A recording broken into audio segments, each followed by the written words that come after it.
So, welcome back, everybody. This is Night Flight, and today my very special guest is Michael Cremo.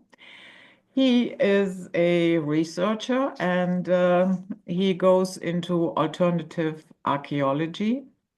And he has presented, among other things, his work in the Royal Institution of London, in the Russian Academy for Science in Moscow, and also in the Indian Institute of Science in Bangalore. I'm very happy to have him here. So, welcome, Michael Kramer. Good to be with you, Judith, and all your listeners and viewers. So, since this is the first time that we are speaking, I'm always interested how my guests ended up in their particular field of expertise. How did it start for you? That you researched, yeah, the origins of the human race, and that you then later on went into an alternative explanation. Well, that's a very good question, Judith. I think it has a lot to do with my family background. My father was an intelligence officer for the United States Air Force, and that meant a few things for me as I was growing up. One thing it meant was I was traveling a lot. In the military, the families travel. And one place I lived when I was in high school age was Germany. My father was stationed in Wiesbaden in Germany.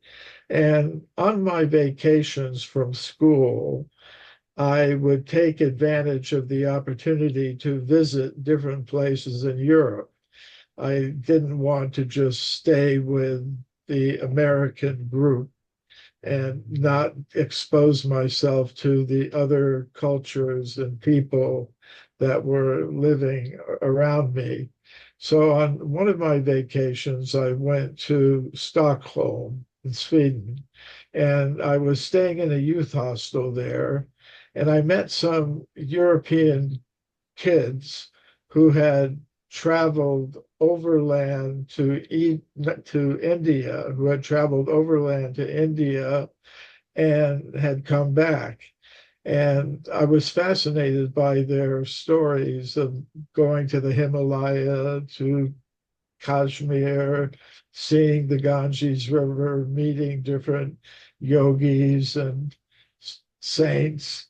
And I thought I would like to do that someday. I became fascinated with the Vedic literature, the ancient spiritual texts of India, which included some called the Puranas, the histories. And these histories told of human populations existing on Earth for far longer periods of time than modern scientific theories allow. So I thought that was quite interesting. And I became inspired to look and see if the accounts of extreme human antiquity that I encountered in these texts were just some mythology, or perhaps did they have some factual basis? So that's what got me looking into the history of archaeology. In the current textbooks, I didn't find any such evidence for extreme human antiquity, but I decided not to look there. And this is perhaps because of my experiences with people involved in the intelligence agencies. I could understand that there are some things that happen that many people are not aware of. These matters are secret, confidential. They're not known to the general public. So I thought maybe there's something beyond what's in today's textbooks. Let me look at the original scientific reports and see if I can find anything. So, with that motivation, I began to look at what I call the primary scientific literature, the original reports by archaeologists, geologists, paleontologists, other scientists who are digging into the earth. And when I did that, I found many reports of discoveries of human bones, human artifacts, human footprints, and they were over 300,000 years old. 300,000 years is the limit today for the existence of anatomically modern humans. That's accepted by the mainstream scientific community. So I began to wonder, well, why is it if these reports are there in the professional scientific literature, why aren't they in the textbooks today? And I proposed it was because of a process of knowledge filtration that operates in the world of science. So I collected all of these reports in a book titled Forbidden Archaeology, which I co-authored with Richard Thompson, a colleague of mine who's no longer with us today. Hmm. When you went to Stockholm and you met those young people, was that by any chance during the 70s? Because a lot of Germans, they bought a VW bus and then they drove off Turkey, Afghanistan, Pakistan, then to India. So many people did that during those years. Was it probably during that time? A little bit earlier, the A little bit 1960s, earlier. Okay. maybe around 1964, Yeah. 65. Yeah, yeah. The 60s and 70s were very, very, yeah, that was very popular for people to do here. Mm. And it was possible also. It's not so easy to do these days. Yeah. Uh, well, what I did was I wrote down the whole route, at least the route that these people had used. They started in Istanbul. They went by freighter from Istanbul to Trabzon on the Black Sea coast of Turkey, from Trabzon to Erzurum, which is near the border of Turkey and Iran and Armenia, which was part of the Soviet Union in those days. And then from there, they would go to Tabriz and Iran, then to Tehran, then to Mashhad Mm. in eastern Iran, the border with Afghanistan, and then into Herat. And there were two routes, a northern route and a southern route. The southern route, which was followed by most people, went from Herat to Kandahar, then to Kabul, and then over the Khyber Pass to Peshawar in Pakistan, and then on to India. I went by the northern route, which was very interesting, uh, from Herat to Maimana to uh, Mazar-e-Sharif, and then down to Kabul. It was along the border with Uzbekistan. And yeah, it was very interesting to travel like that in those days. And as I said, it was possible in those days to make it across. And as you said, a lot of people did it Mm. well into the 1970s and perhaps even beyond. Yeah, yeah, that's true. Did I understand you correctly that um, people in the intelligence services told you that something was wrong with our history? No, but they did give me the idea. I mean, I grew up, as I said, my father was in the intelligence field. I had friends whose parents were in the intelligence field at that time. I would visit in Bonn with friends who had parents in the intelligence services. And sometimes I would learn things.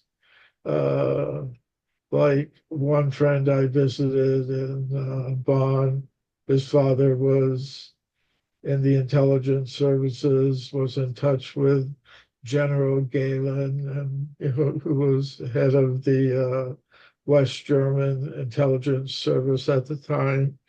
And it was a time of great crisis. Of course, we're in a time of great crisis now. It seems we always are, Yeah. but but it was a time of great crisis, the height of the Cold War. President Kennedy going to Berlin and making his speech, Ich bin ein Berliner, and so on. So there was a lot happening those days, and some of it would filter through my friends whose parents were in the intelligence services, and we would come to understand, well, there are things going on, with the militaries and the diplomatic service that many people simply aren't aware of. It was the conclusion I came to myself, and I think it's rather clear that there are things that governments do keep certain things, certain truths or facts confidential or secret. They're not known to ordinary people unless you have some access to that information, which is carefully guarded. So I thought, well, maybe there is, if I start looking into the original documentation and not just what's in the the textbooks today, maybe I'll find some interesting facts. So it's not a perfect analogy.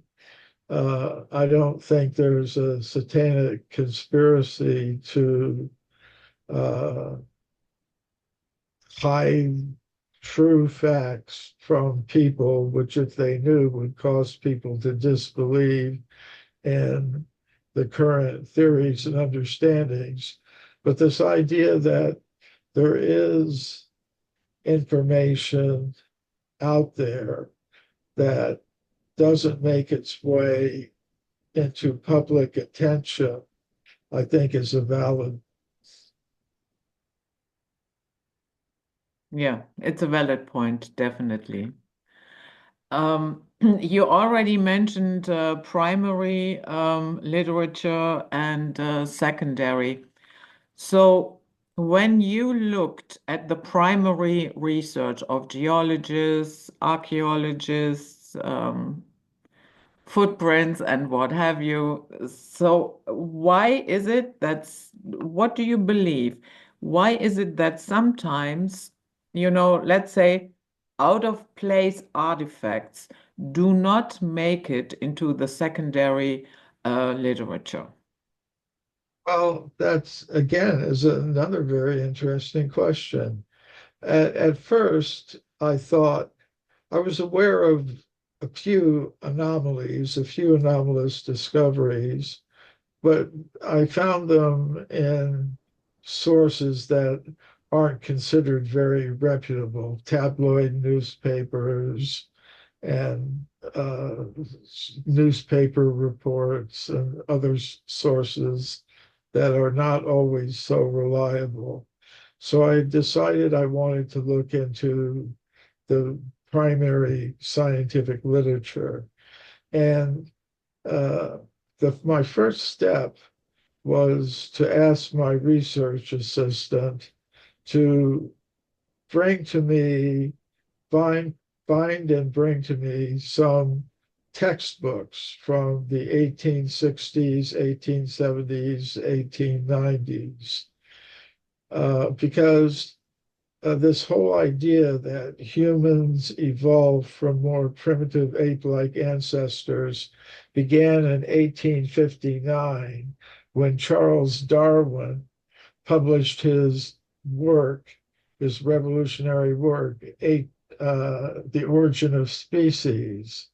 And although he didn't particularly mention human devolution in that book, Human Evolution, he he did give the idea that animals of different types descend from more primitive ancestors. So the idea that human beings evolved from more ape-like creatures began to take hold in Europe.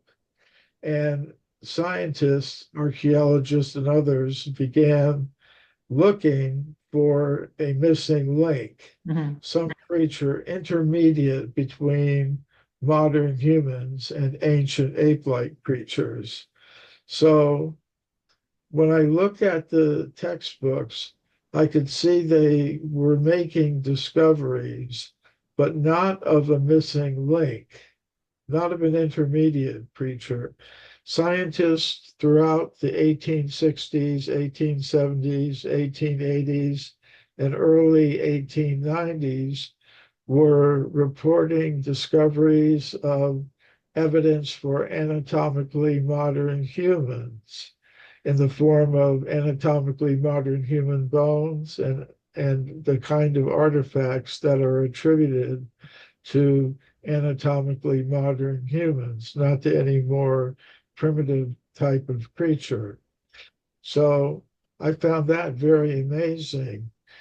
And then in 1892, and some of these discoveries were made in layers of rock up to many millions of years old.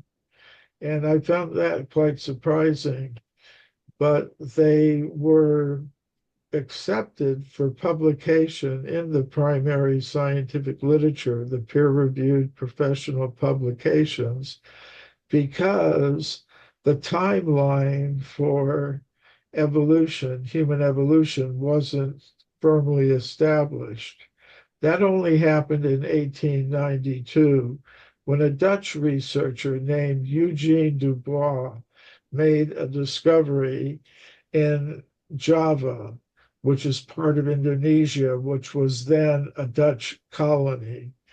And at a site called Trinil, he discovered an anatomically modern femur and an ape-like skull cap with big brow ridges. And he put the two together and said, this is the missing link that we've been looking for. Pithecanthropus erectus, he called it. And this discovery became widely accepted in the scientific world over the next few years. And it was about 800,000 years old. So now scientists had a something that allowed them to fix their timeline. They say they said, okay, here is Pithecanthropus erectus, the missing link between anatomically modern humans and ancient apes. And now, from now on, anything human has to be after that. And it became a problem. Well, what do we do with all these discoveries that were made over the past 30 or 40 years that show an anatomically modern human presence going back further than 800,000 years? So they they began to dismiss, ignore, and forget all of these earlier discoveries.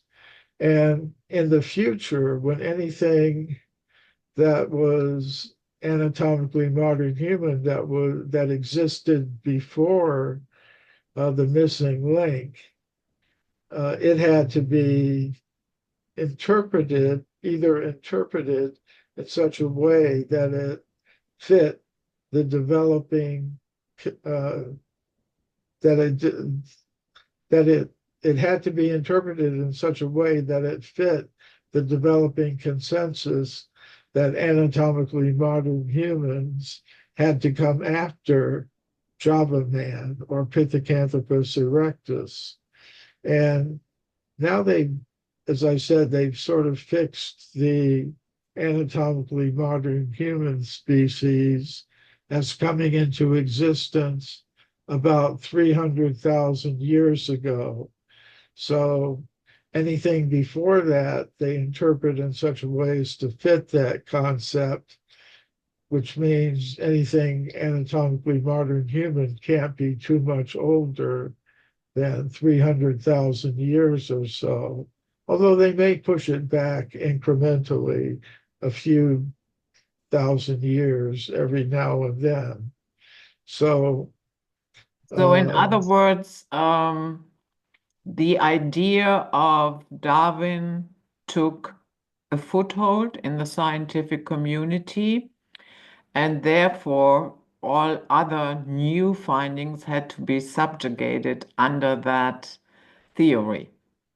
yes, but even before the 1890s, many people who accepted the Darwinian theory of evolution were reporting discoveries that went very far back in time Mhm. because the timeline hadn't been fixed. Once the timeline was fixed, then they could make a judgment. Well, if it's earlier than that, earlier than Java Man, it can't really be true. And in my work, I demonstrate that. I demonstrate two things: that the older evidence was unfairly dismissed, and that new evidence for extreme human antiquity is interpreted in such a way that it fits the current evolutionary timeline. An example of the earlier evidence that was dismissed is the California gold mine discoveries.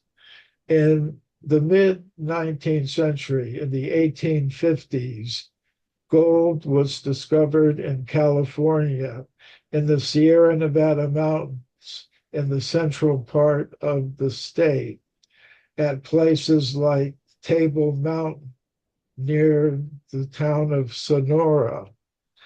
And the miners were digging tunnels into the sides of mountains like Table Mountain. And in those tunnels, they were finding human bones and human artifacts. For example, stone mortars and pestles, which are a type of artifact that archaeologists say can only be made by anatomically modern humans, not by any more primitive creature. So these discoveries came to the attention of Dr. J.D. Whitney, who was the state government geologist of California. He was a Harvard University educated geologist.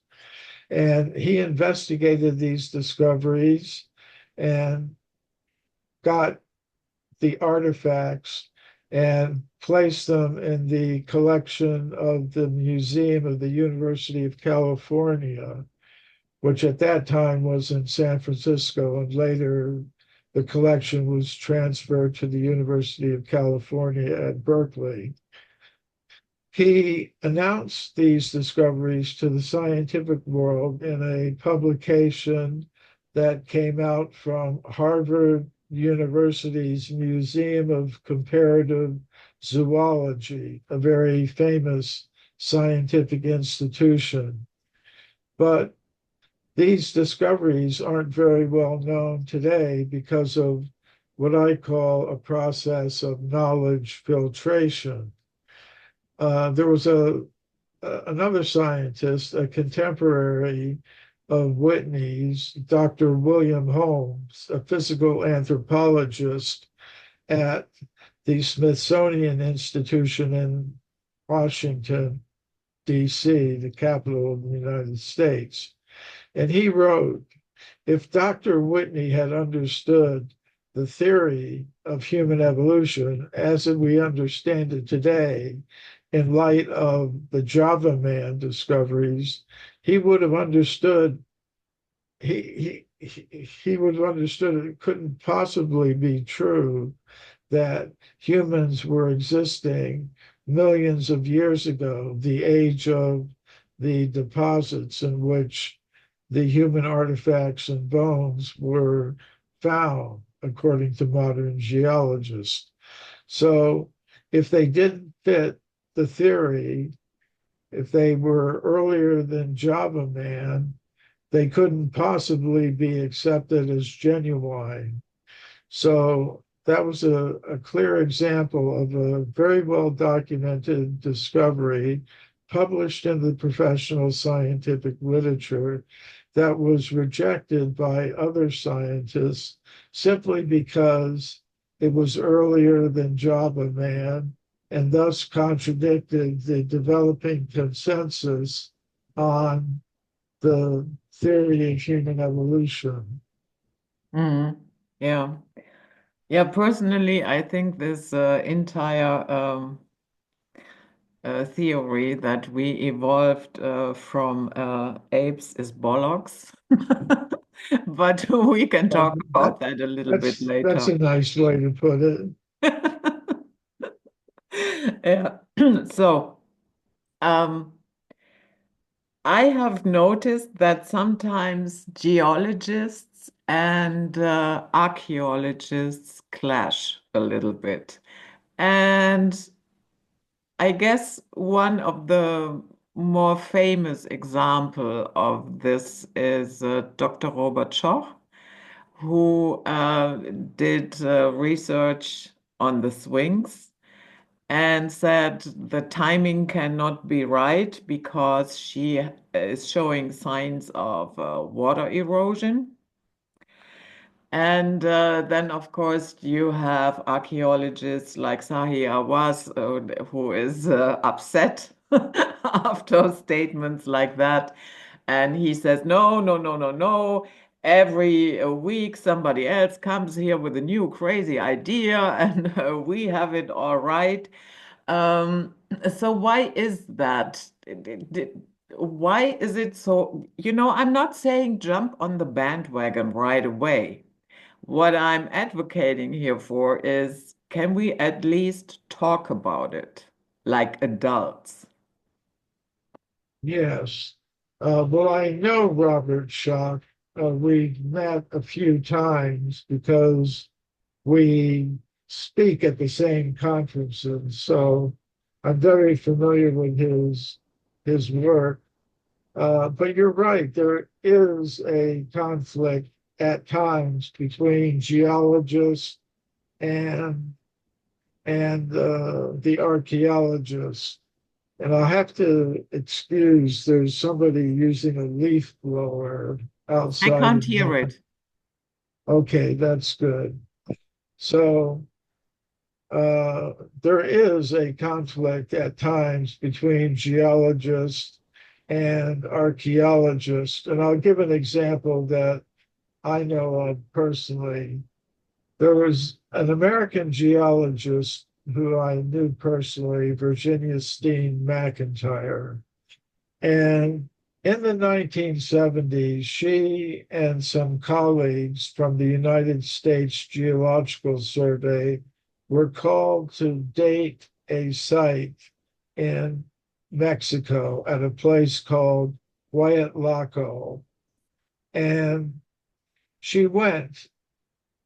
Some archaeologists had discovered human artifacts in some excavations there at Huayatlaco, and they wanted the geologists to come and date the site. That's the archaeologists depend upon the geologists to give them the ages of the formations in which they find artifacts or skeletal remains or footprints.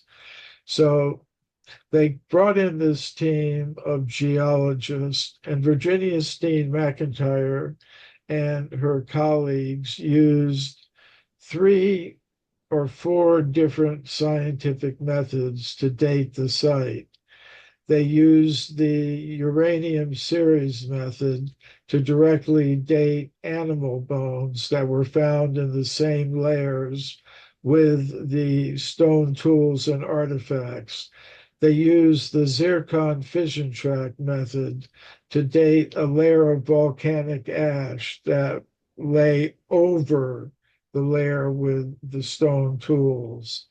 They used the tetrahydration method, which is a way you can judge the age of volcanic crystals by how much water they've absorbed.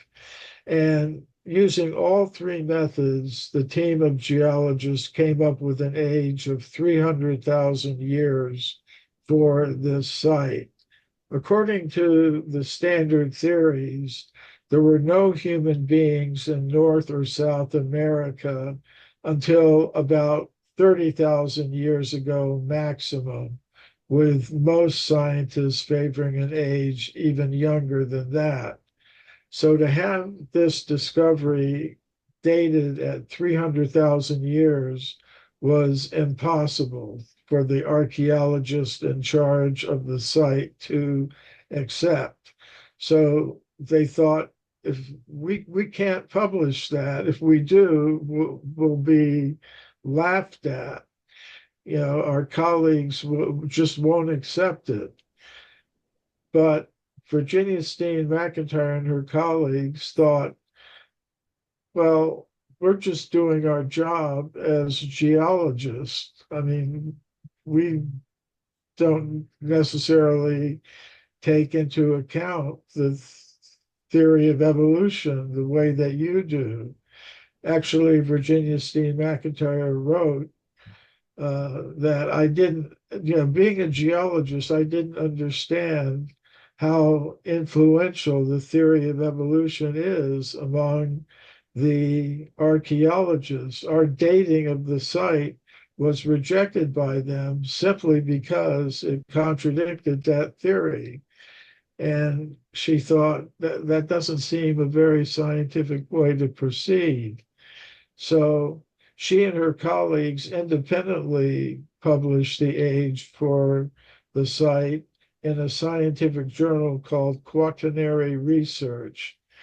And when she did that, she found she was ostracized by other scientists who called her a publicity seeker, a maverick, a troublemaker.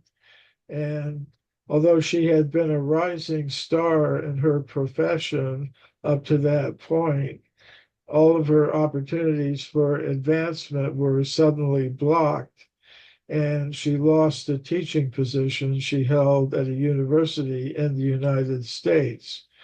So that's just one example that we could add to Robert Schoch and his work on the Sphinx. Yeah.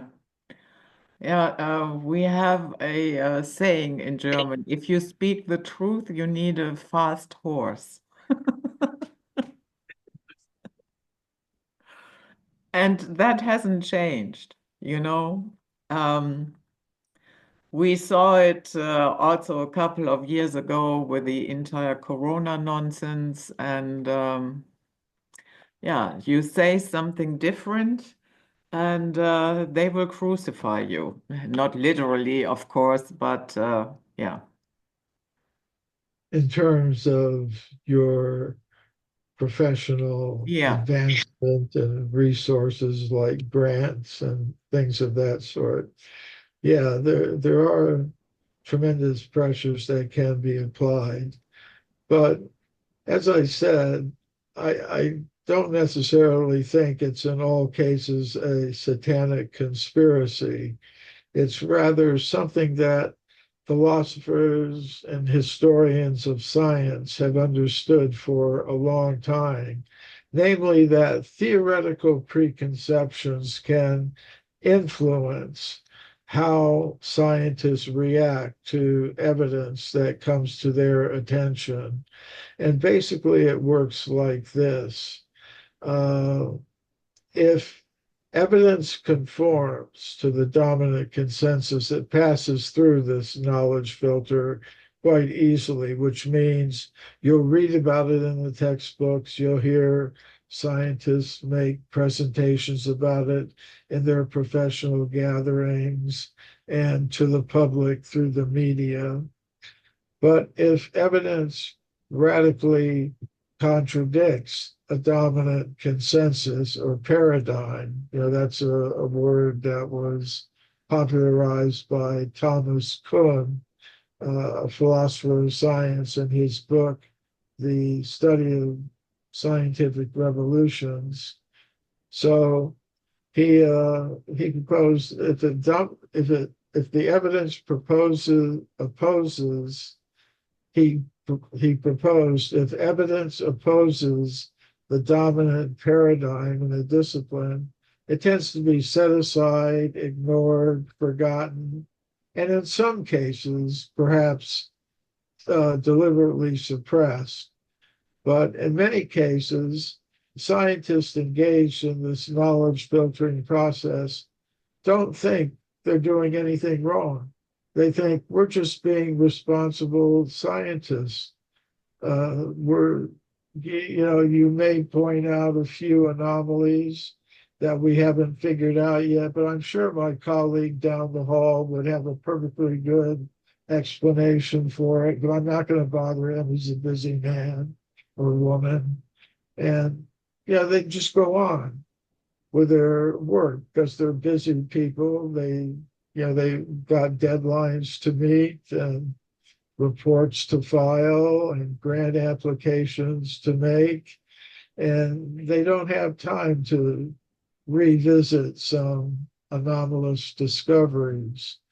But whether it's deliberate or not, the effect is we don't get the complete set of facts that we need if we're going to make good judgments and arrive at proper conclusions about the questions that confront us in terms of human antiquity or any other subject. Yeah. Um, I I understand what you are saying.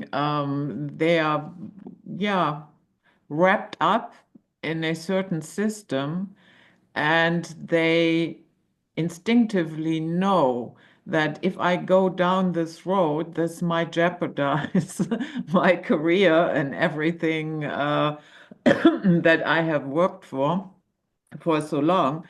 On the other hand, I sometimes wonder if those people understand that with that type of behavior, academia is actually stifling itself.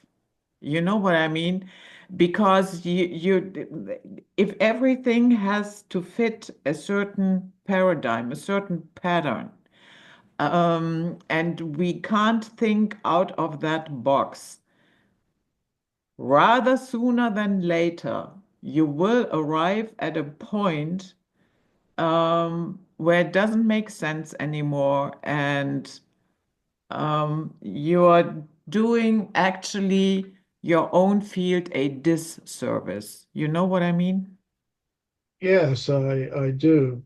Once I was speaking at the Free University in Amsterdam, and my audience was graduate students of archaeology, paleontology, and geology.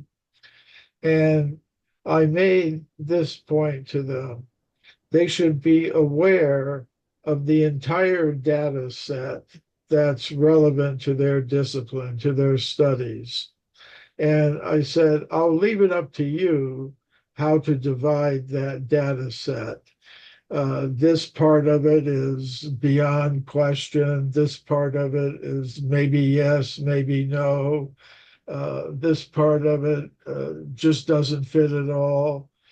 Uh, I'll leave it to you to make those judgments, but just be aware of the entire data set because something that doesn't fit today into some theory or idea may make sense tomorrow in light of future discoveries. But if you just get rid of that whole part of the data set, then it's no longer available to you, and it may support, you new ideas that may come in light of future discoveries or changes in theoretical outlook. So I think that's a very reasonable way to present things to audiences so that they remain open to the possibilities that something they consider that doesn't fit at the present moment may fit into some theoretical outlook that may arise in the future. Um, you don't get very far with those people if you tell them right straight to their faces, you're totally misguided, you're cheaters, you're, you Yeah. know, that's a particular audience. I deal with many audiences in my work. I deal with professional archaeologists and other scientists. I deal with alternative researchers. I deal with the general public, with conspiracy theorists, with and because I think our whole world is undergoing a renegotiation of our fundamental pictures of reality. And I think there are a lot of parties to that negotiation. And I've named some of them already: the general public, the professional scientists, alternative researchers, people who approach things from different spiritual or paranormal perspectives. And I can see gradually the world is changing in its outlook, its fundamental picture of who we are, and where we're going. So I think this archaeology topic is one of many in which that is occurring. So yeah, I think there are things that go on. I think this process, as I call it, of knowledge filtration is definitely going on, sometimes more unconsciously and sometimes more deliberately. There are cases where there has been deliberate suppression of evidence and deliberate manufacture of hoaxes. Mm. Yeah, we generally have a very high regard for scientists, and I'm not saying they are all idiots, but yeah, at the end of the day, they are people too, and they have the same problems like all of us, and a lot of things like, fear of losing your job and or whatever, or the pressure from co-workers and yeah, so we shouldn't think that they are strictly bound by their findings. Sometimes there are other, yeah, reasons why they go down the road that they are going down the road. It's Yeah, it's a noble idea to think of the scientist as somebody that cannot be corrupted, but we haven't seen live on stage the last couple of years. Oh, yes, they can. yeah, I think you're absolutely right about that, Judith. I think people, including the press, the media, the official media, you could say, not the alternative media necessarily, but they've given scientists a free pass. Hmm. Everyone else still question the politicians, the religious leaders, everybody is subject to question, except until perhaps very recently, scientists. As you say, they should be treated with the same skepticism and willingness to put tough questions as we would a politician or a religious leader or the head of a corporation or whoever else that we're talking about. They shouldn't get a free pass. Yeah, absolutely.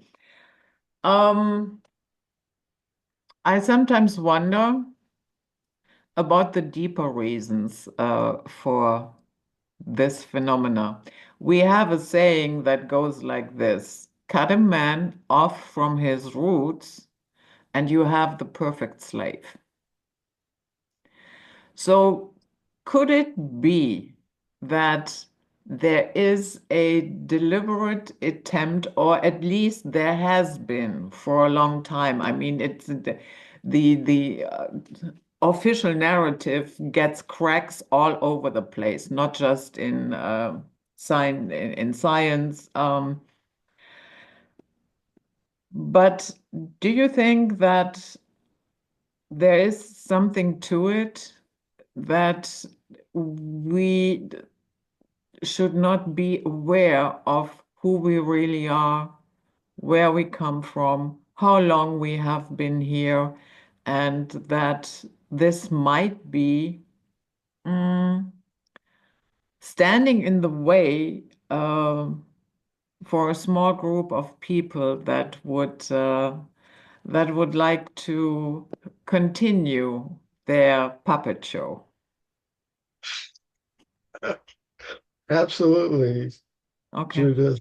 You said it more succinctly than probably I could. But yeah, it's true that this archaeological evidence that I've been talking about and for which I'm perhaps best known, from my work, Forbidden Archaeology, leads to larger questions.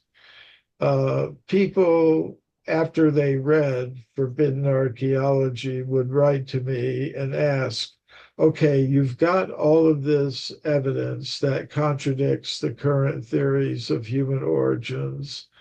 What are you proposing in place of that?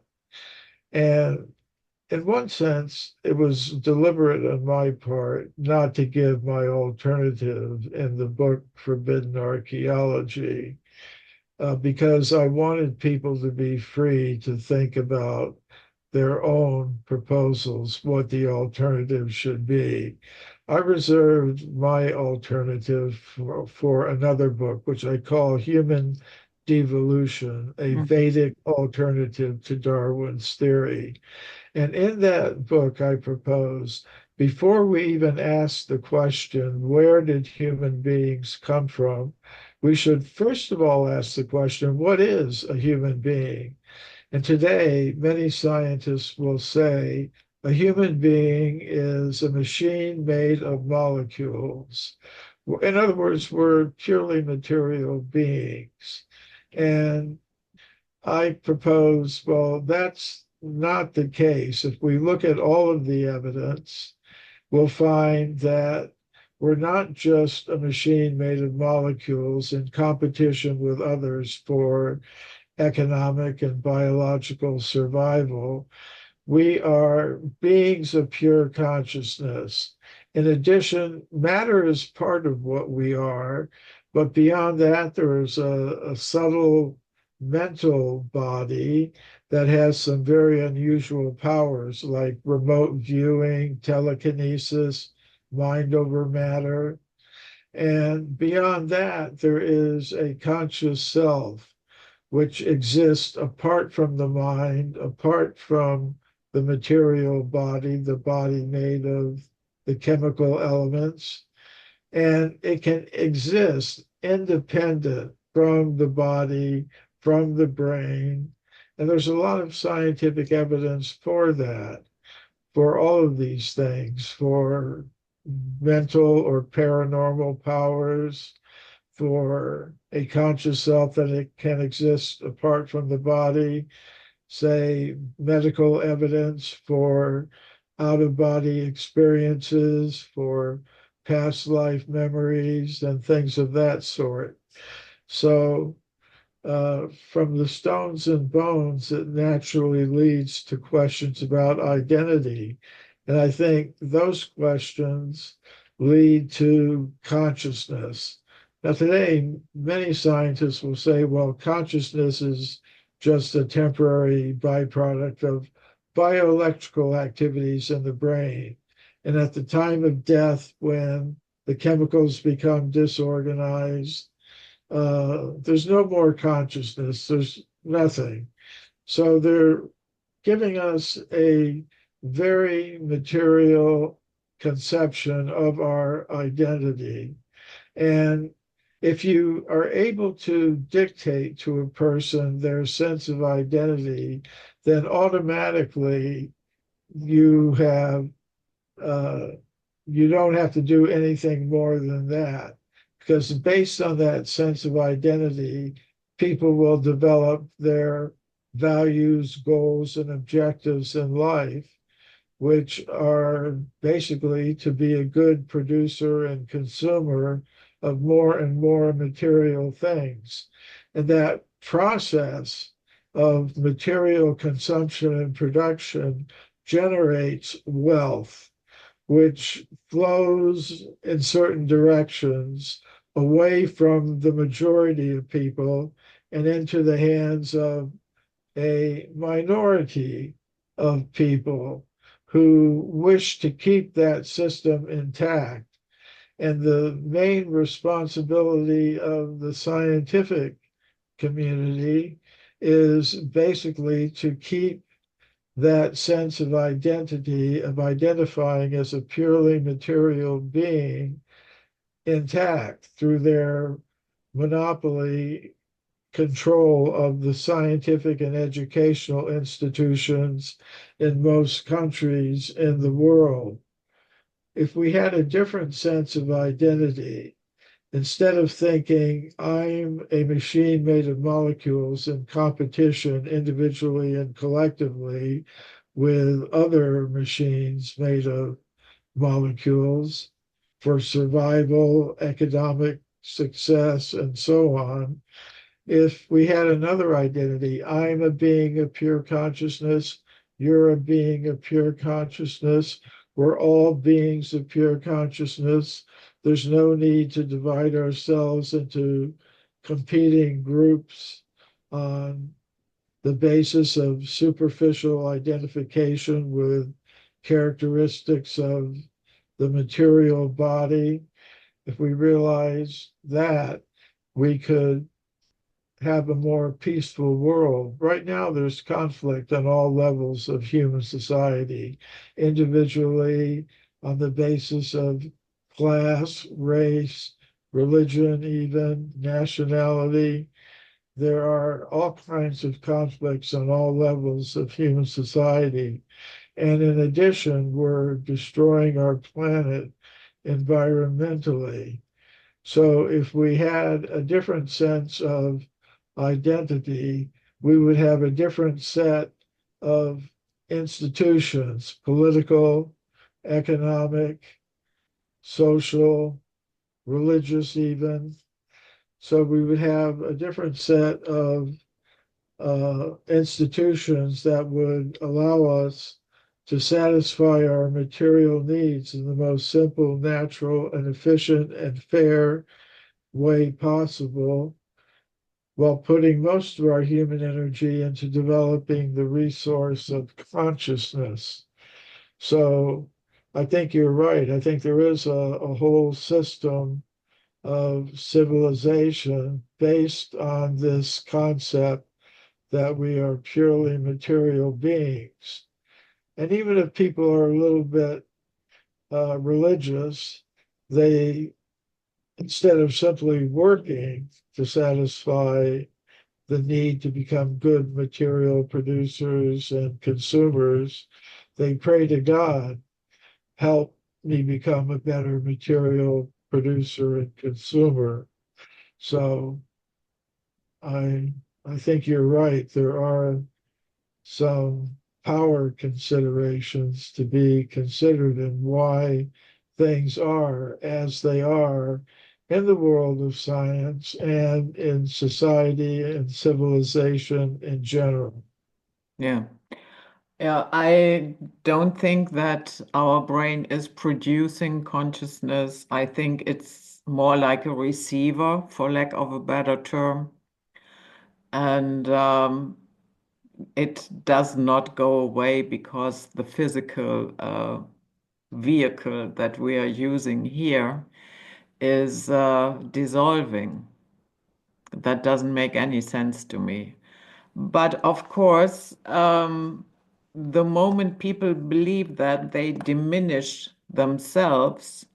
And then, of course, you become this material consumer.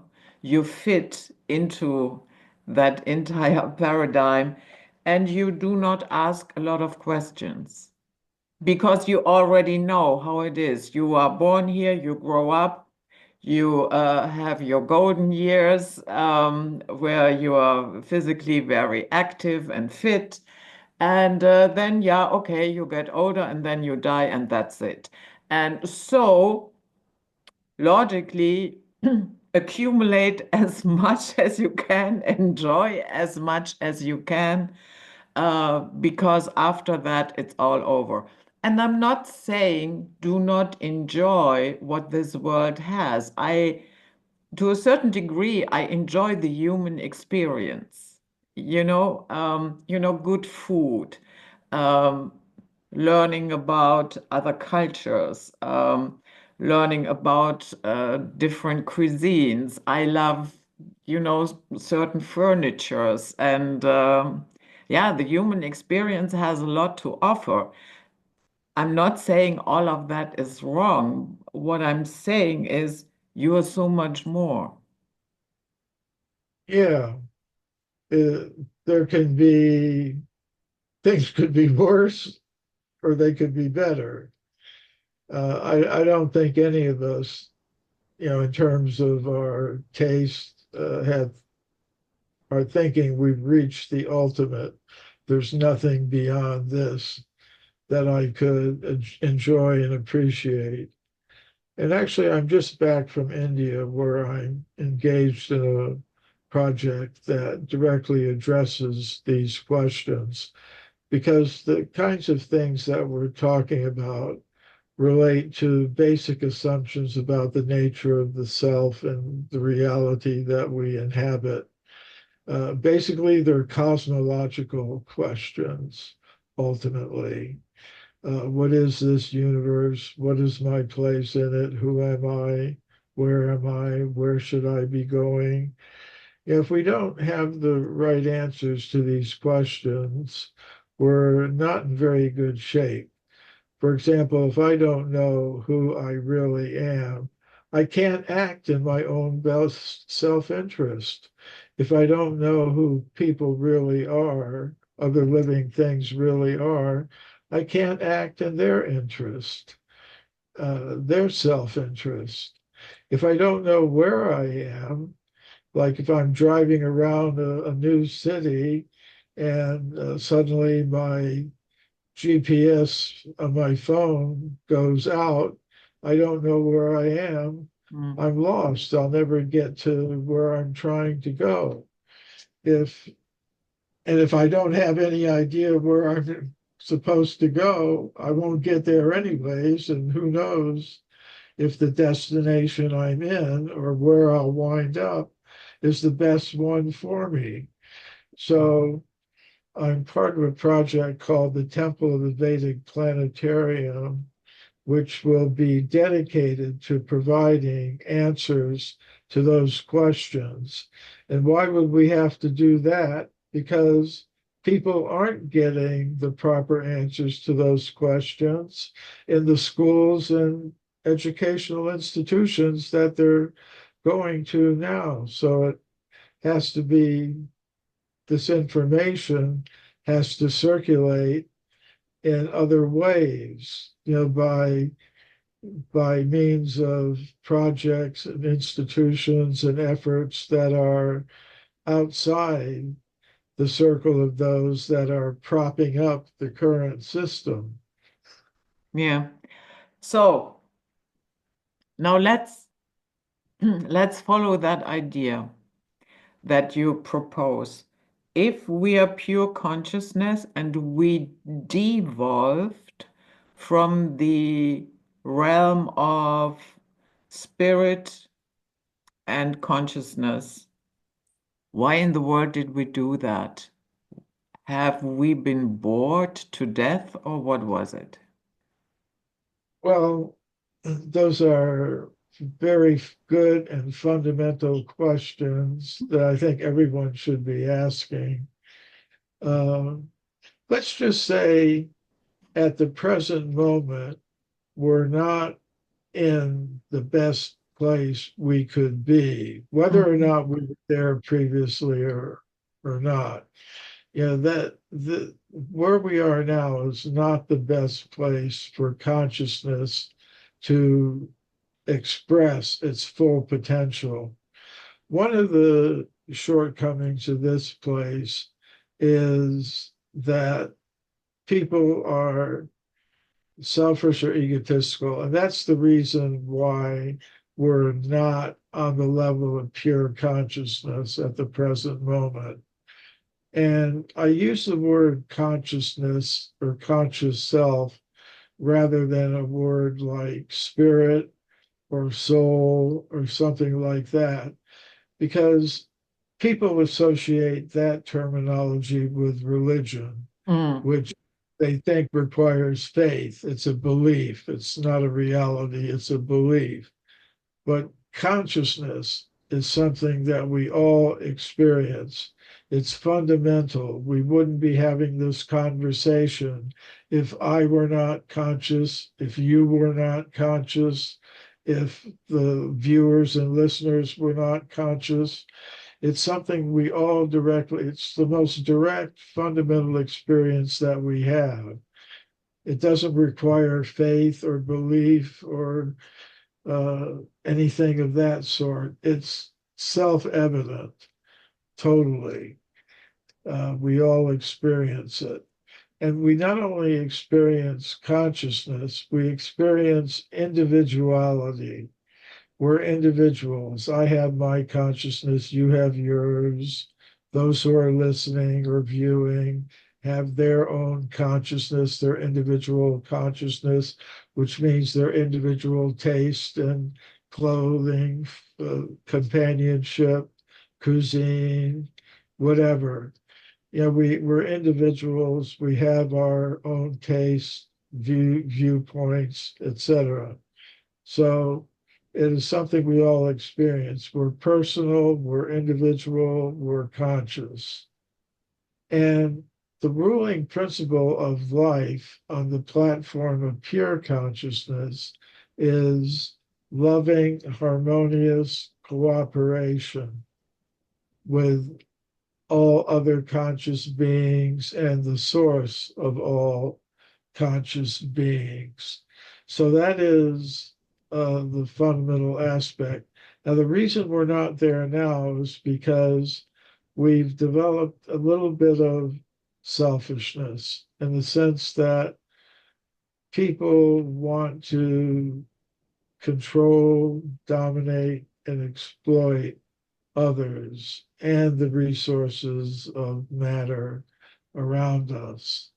And that's what a material body is for. The body of pure consciousness can only do one thing. It can only act in loving, harmonious cooperation with other conscious, personal, individual beings, acting for each other's best welfare, for their happiness, for their pleasure, for their potential, helping them realize their potential jointly with ours. If a little bit of egotism, of selfishness enters into the question, you can no longer function on that level. There has to be an alternative reality, which is where we find ourselves now, where it's the world of matter. and to function in the world of matter, we're given bodily vehicles for the self, the pure conscious self, to identify with. And in those vehicles, we pursue our different plans independently from the reality of the relationships that conscious cells have with each other and the source of all conscious cells on that level of reality. We, in this material world, is a reflection of existing realities. Like you say, we're all looking for happiness, pleasure, satisfaction, for realizing our potential as individual personal beings. But now we're doing it in such a way that we experience a temporality. In other words, the material vehicles that we occupy are temporary. They're subject to change, to old age, disease, death ultimately, and then taking on another vehicle and pursuing things that are ultimately real, but which can never be attained on this level of reality. So, this reality, you could say, is like a reflection of an existing eternal reality. And if you see the reflection of a fruit tree in the water, if you reach for the fruit in the reflection, you just get a handful of water. You don't get the satisfaction that you desire. But the reflection points to a reality, to a real tree with real fruit that you can taste and that will satisfy your desires. So, this virtual reality system that we exist in now, where we falsely identify with the temporary bodily vehicle, which is subject to these changes that I mentioned, is one purpose of it is to allow us to pursue that illusion. Another purpose of it is to qualify ourselves to enter the level of pure consciousness where we can actually achieve the happiness, the knowledge, and the permanent existence that we all aspire to in different ways. So, but it all depends upon understanding I'm not this bodily vehicle made of molecules. I am a conscious self, a being of pure consciousness, as everyone else is also. So, do you think it's possible that our own desires created this realm that we are in ultimately? We're co-creators. I think there's a Mhm. source of all conscious beings who has some role to play in it as well. There's some overall conscious source that is manifesting, giving us this opportunity. So, but unless we existed in our current state of consciousness, there would be no need for this world, this creation, this universe, this cosmos that we find ourselves in. So, yes, we're co creators, you could say. In other words, it's not that, because some people will take the position that, well, if there is some controller, God, they would put the name on. But again, I don't like to use religious terminology because people think it's a matter of belief or faith or something, that there's no ultimate reality to it. It's just something that I choose to believe in. If that were the case, I wouldn't be doing what I'm doing in terms of speaking about these things. But to use the common term God, as people generally understand it, they think, well, this world, there are so many evil things happening in it, that's God's fault. They don't take the responsibility of being a co-creator in the sense that, yes, our decisions, our choices have a role in to play in the manifestation of the particular cosmos that we find ourselves in. And you could call it a universe or a multiverse in the sense that, at least according to the Vedic cosmology, there are limitless universes that one could be inhabiting. But in all of them, they have this feature of everything being temporary and mixed with different kinds of unpleasantness. But that is not because God or the source of all conscious beings wants us to be here. It's because of a decision that, or decisions that we've made.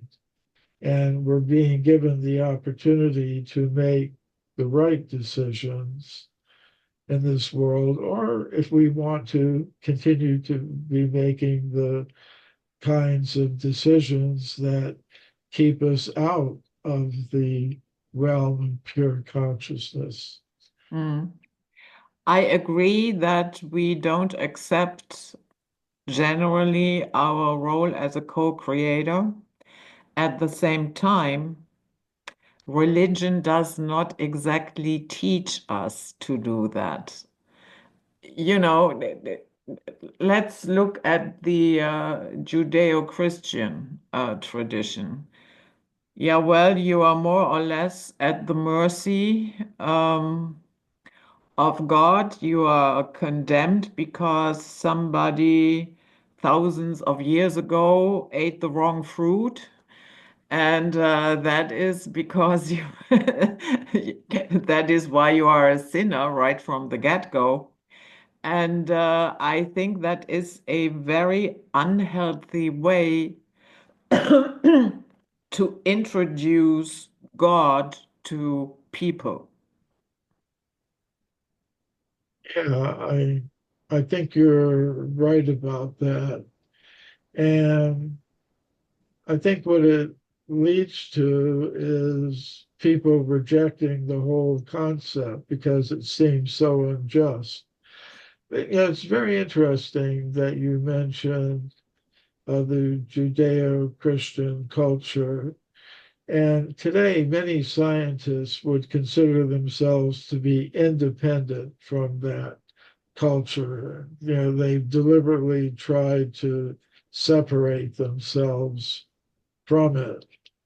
But especially in the United States, I could say, maybe I can't speak for all of the world, but there's kind of a big conflict between modern science with its theories of evolution and the origin of the universe and the origin of life from chemicals.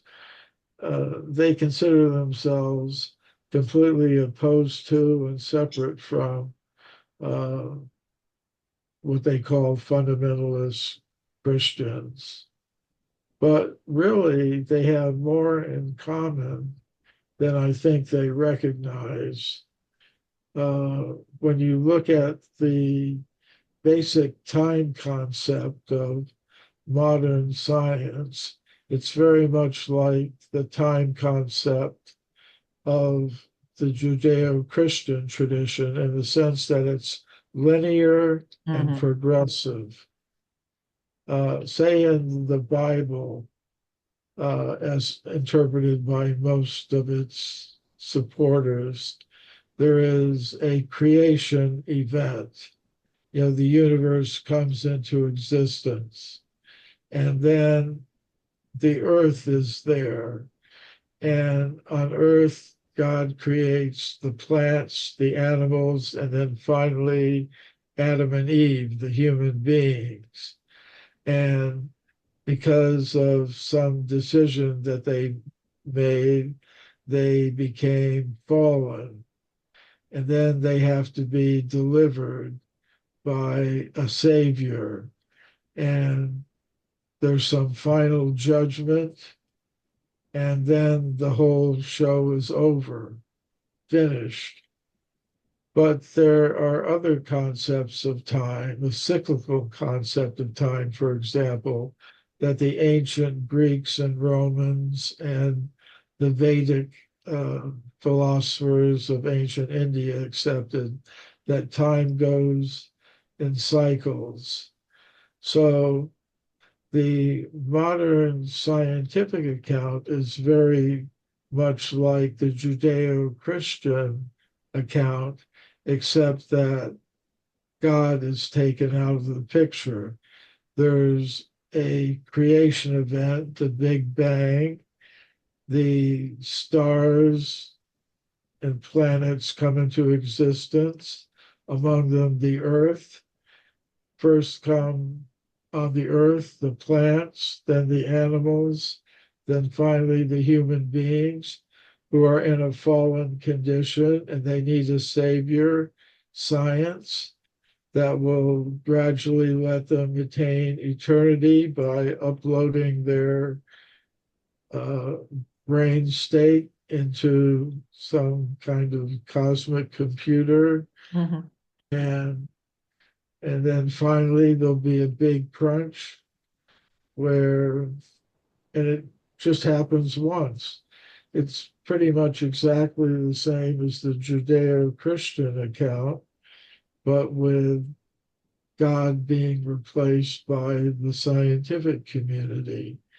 So, yeah, it's kind of interesting that these so-called opposites really are pretty closely related to each other. Mm. Yeah, you know, of course, that hasn't always been the case with me, but I have arrived at a point where I personally think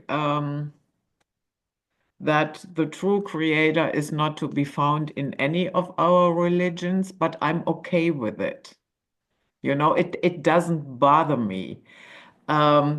That doesn't make me an atheist. I see intelligent design all around me.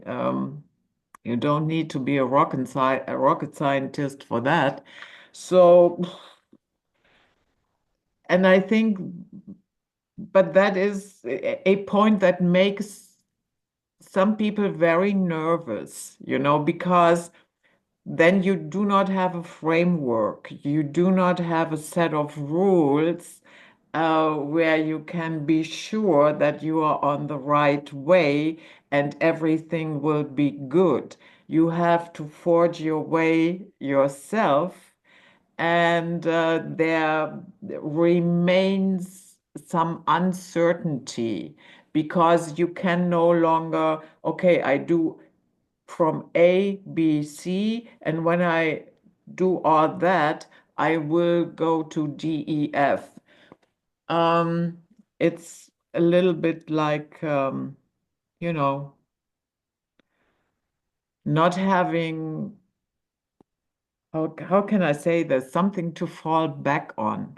And I think that is what makes a lot of people uncomfortable with that idea that and I don't have anything against people who follow a certain religion. They are free to follow whatever they want.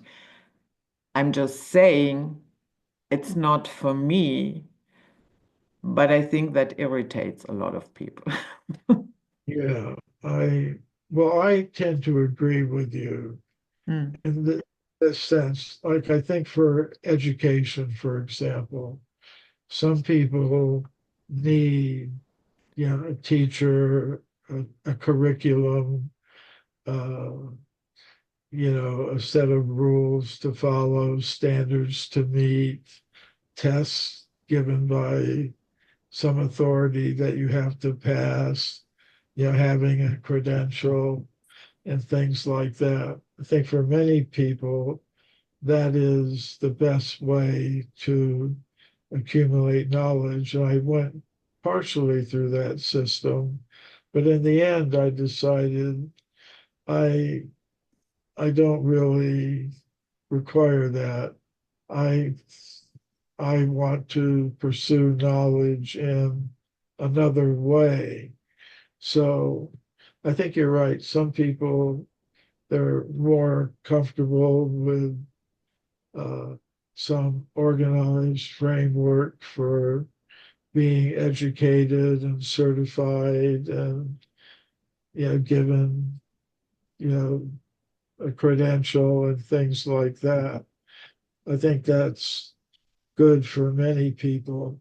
Or for working, for some people they need an employer, somebody who will give them a task, an assignment, and monitor them and reward them accordingly. That's for many people, perhaps most people, they require that.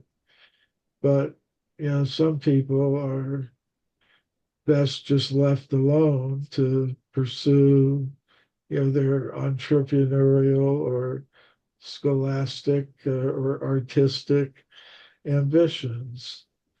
Of course, no person can do everything all alone without the cooperation of others. But, and you sound like I am, in a certain sense, an anarchist, in the sense that not that there's no necessity for order and cooperation and things like that, but it should be voluntary. You know, I mean, even in terms of what I'm saying, I'm just happy if people listen. If they agree with me or disagree with me, that's their decision to make, and I respect it. Somebody could be listening to what I'm saying today and thinking, well, interesting or not. I don't I don't really accept that.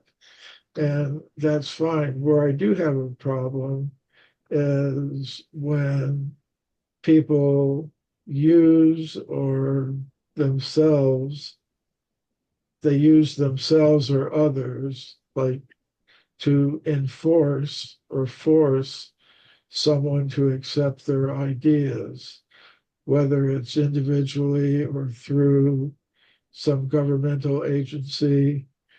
I mean, for many people, they think how to solve a problem is to get some organization, some branch of some government to force people to do things. So I'm very much into the idea of voluntary cooperation rather than forcing either ideas or policies or behaviors on people. So that's something. Uh,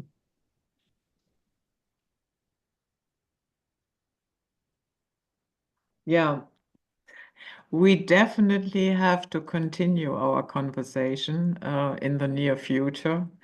I thank you so much for coming. I had a great time. Wow, I'm blown away. I thank you so much. well, thank you. I thank you for the opportunity to share some ideas for the consideration of your audience. So thank you very much, Judith. Yeah. And yeah, guys, that was it. Night flight for today. And we will definitely see Michael Cremo again. And now you take good care of yourself. We see you on the next one.